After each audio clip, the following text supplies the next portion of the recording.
Greetings, everyone. We are here to talk about our mystery shopping exercise and telephone skills. You know, I'm always fascinated that in our industry there are so many moments of truth that we have the opportunity to deliver a positive, a neutral, or a negative lasting impression on our visitors, on our employees, our donors, our sponsors, etc. And that's why high quality is so challenging in our industry. And really, that's why we're not all good at it. And that will fail, unfortunately, but we will fail. And that service recovery is so important in our organizations because if our why is strong and our passion is right, and our tools and techniques like training and setting expectations and empowering our staff, etc., are all solid, that we need to learn about every moment of truth people have. And thank you for your thoughtful reflection, or not reflection yet, but your conducting of the telephone calls for our mystery shop. So what I want to do is share with you a little bit more about what your data said, as well as what the data I've collected over years says. So in the link provided, you will see an attachment of the data from your collective phone calls. I would like you to review that and make a comparison to the data I'm about to share with you. So, you know, for me, you might think, again, what a geeky researcher, but that's okay because, again, every moment of truth has incredible meaning, so we need to understand them. And the telephone call for me over my career is a critical moment of truth. You know, in marketing, we send out this communication to people to invite them to come visit or work for us. And we say, come on, here's what you can expect. And here's what it's going to look like and feel like and smell like and taste like and touch like, whatever. And that we present all this material to people, it creates an expectation, and then they might use a phone call or an email, right, or a text or a stop by to test that first visit. So the phone for me is this critical moment of truth that I've sent out these materials that got your attention, generated interest, and a desire to act.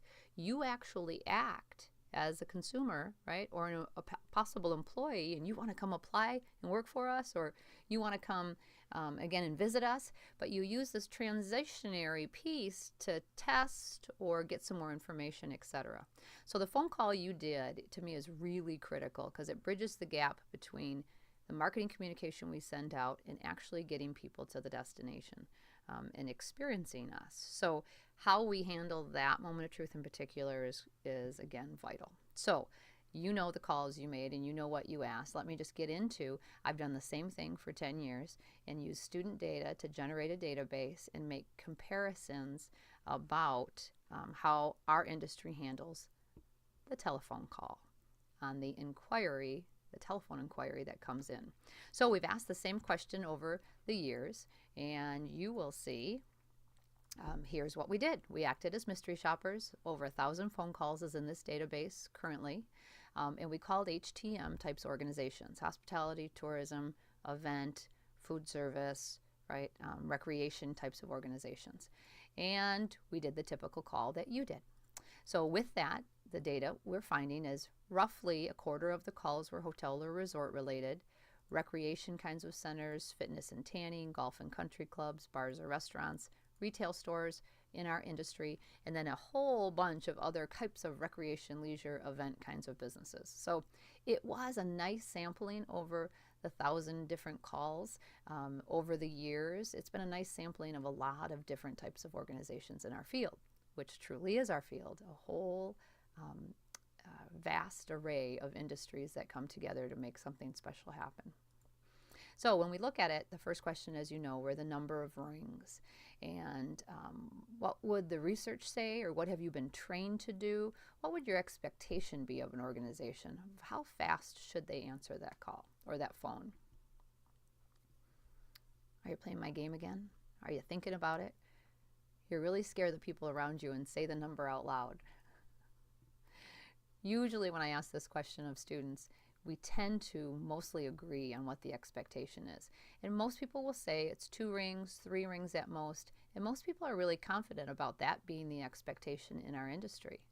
Largely, I say that's the expectation is because we've trained you on that. Who hasn't heard in one of their internships or jobs they've had someone say, okay, you have to answer the phone quickly, 2 to 3 rings, or 2 rings, or 3 rings, whatever that agency's expectation is.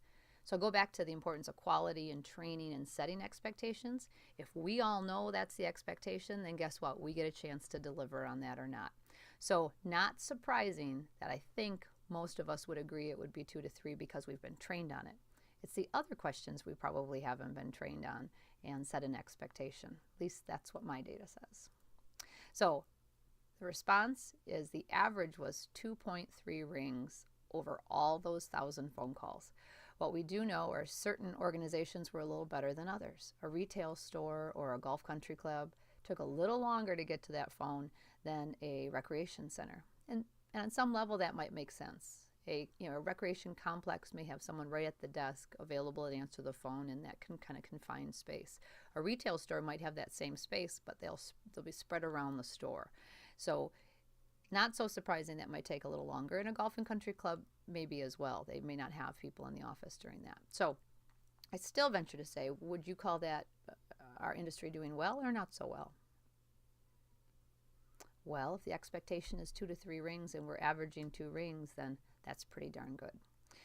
I will tell you that in that data, what we do know is that those rings ranged from immediate, like 0 rings, if you've ever had that happen. Actually, some of our student researchers had that happen. Someone picked up the phone before they even heard it ring because they got the ring on the other end. They grab it right away, and so they log that as 0 rings, to as many as 10 rings that went on and on and on and on. So 2 is the range, not many people in the really bad range. Most calls were between really 1 and 4 rings. So as we looked at the greeting, please look at the data you gathered as a class and make that comparison. I saw what you said, but I want you to make the comparison and to see how different the number of rings in my data set and your data set is, and make that conclusion in our discussion board or on any of the items that you'll reveal here.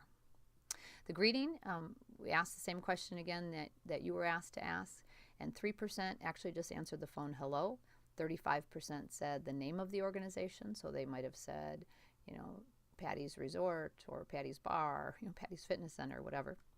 21% said the agency name and the person's name, so this is Patty's Resort, Patty speaking.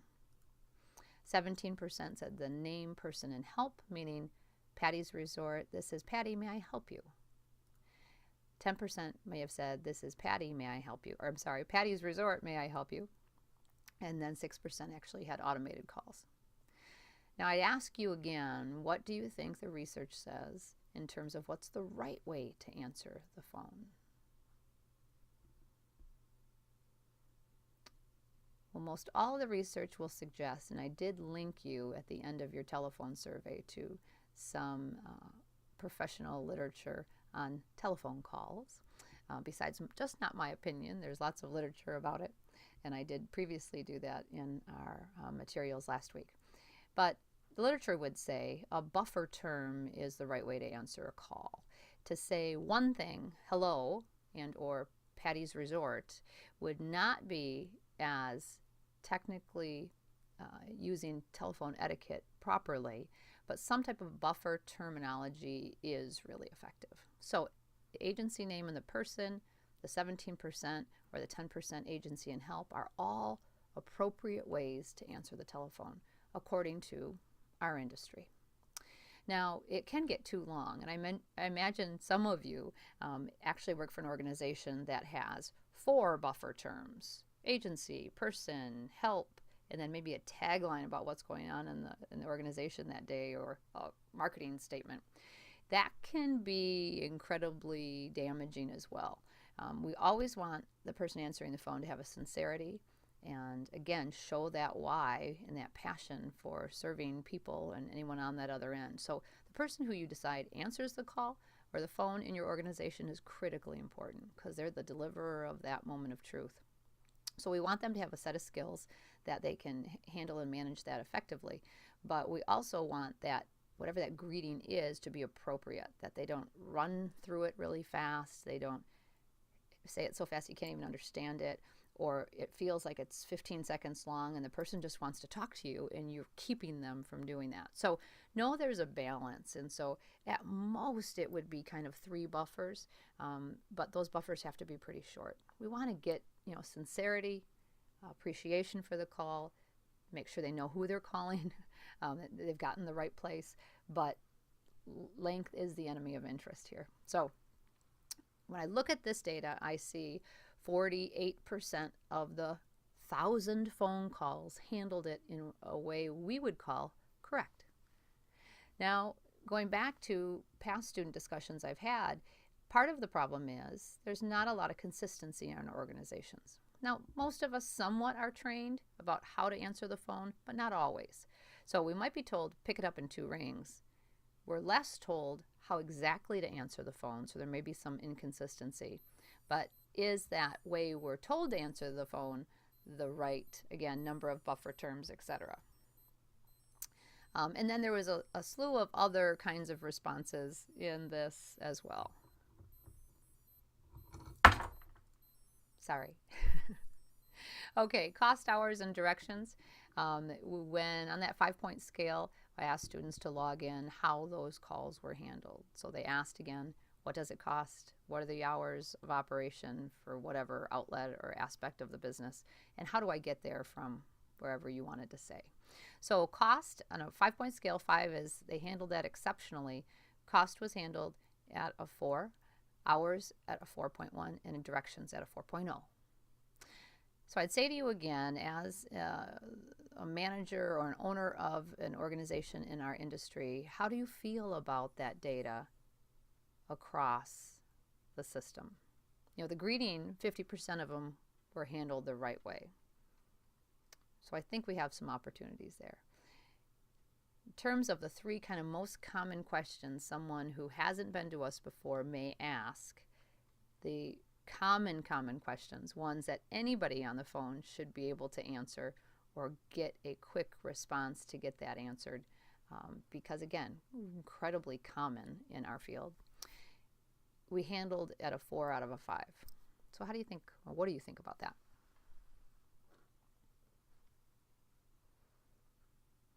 I think you're nodding and you're kind of like this and you're going, it's pretty good.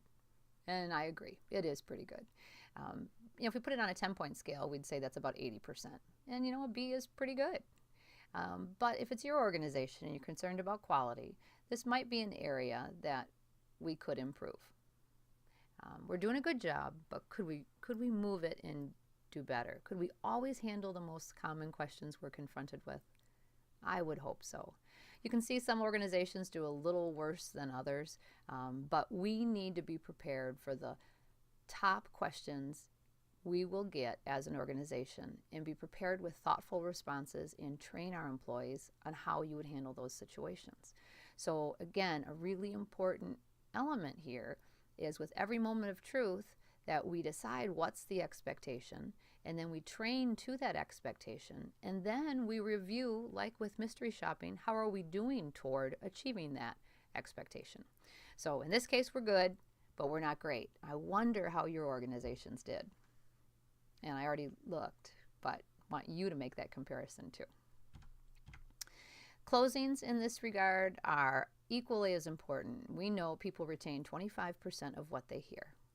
And isn't that really exciting for someone like me? Because even in this video, you're only getting 25%. So hopefully when you make that comparison, you'll get a little more. Hopefully when you have to type and reflect on it, you get a little more. Because my objective here, why I'm asking you to do different things in every assignment, is that you remember more of it. So with that, we know the end of the phone call might even be a higher percentage of people remembering how you concluded that call. And again, for someone in marketing, which is really everybody in an organization, that moment of truth is critical. So how did the calls get ended in the 1,000 database?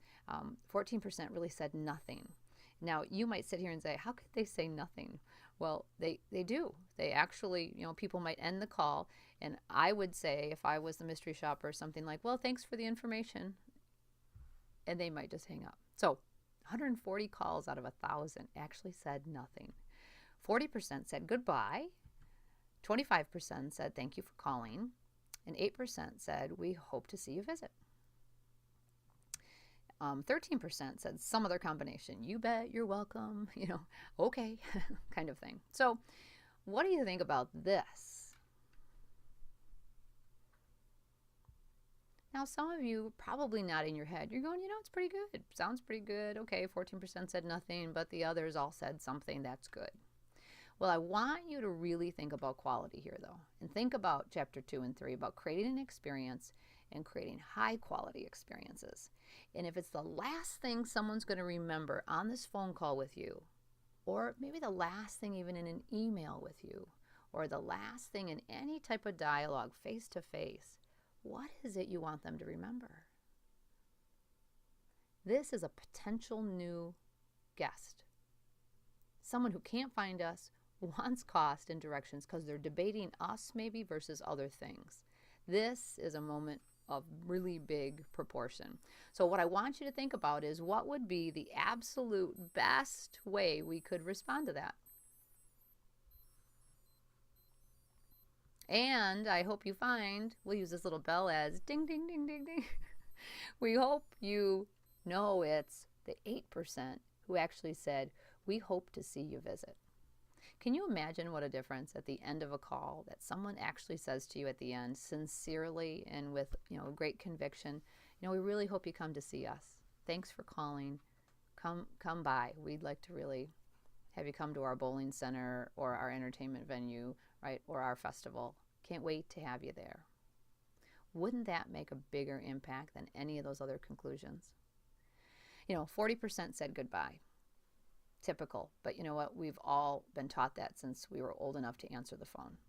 And we were probably 2 or 3 years old talking to a grandparent, and our parents said to us, say goodbye, right? Probably one of the most first things we've ever been taught about the telephone is to say goodbye. So again, appropriate, yes, but not appropriate in one of our industries, in our organizations that are creating experiences that are of high quality.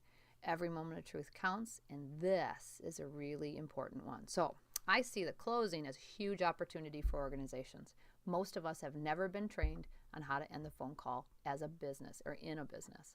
So talking to our employees and coaching, and there might be a variety of ways that they personalize that and say that, but we want sincerity, we want appreciation for that phone call, and we want to make some other compelling kind of statement like, we hope to see you visit.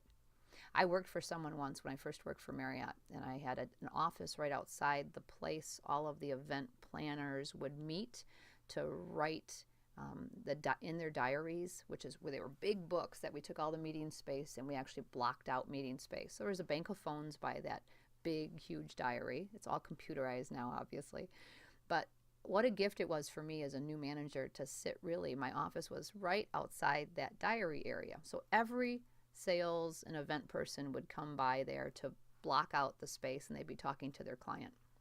There's a gentleman named Steve who had a big impact on me as a young person because of the way he ended every phone call. Every time he talked to one of his clients on the phone and they were booking space and guest rooms at this big hotel, he would say to them, I just want to tell you how much I appreciate your business. Thanks so much for calling, and I'll look forward to talking to you soon.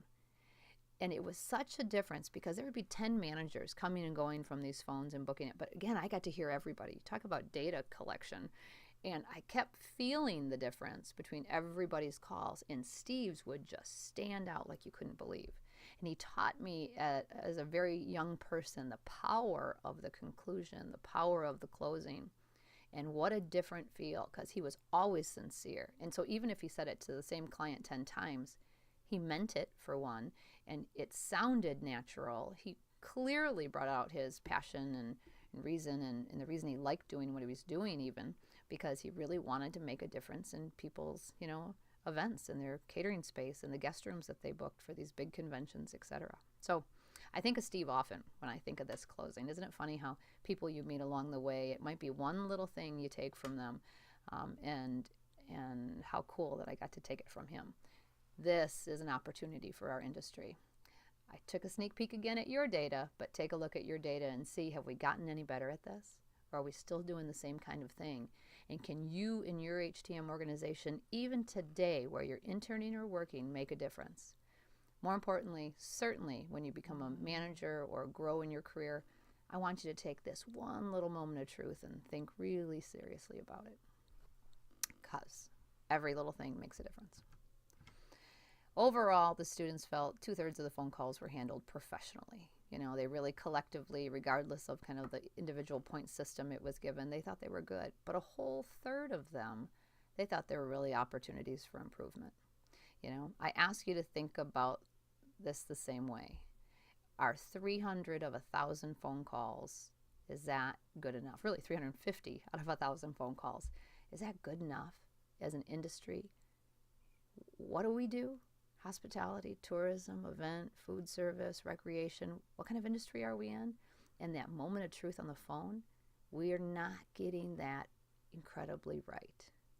So all the better. We can understand all these theoretical concepts, but if we don't look at where we're at and see the gap between these two places, we will never improve. So when you're in class this semester, my goal is to share with you again, here's the theory, but also here's some reality. And what do we need to do to move toward a stronger, more vibrant, more effective industry, one step at a time. So welcome to Telephone Skills. Thanks for thinking about it. Now reflect on our data set and make your comments in the discussion board. We'll see you soon.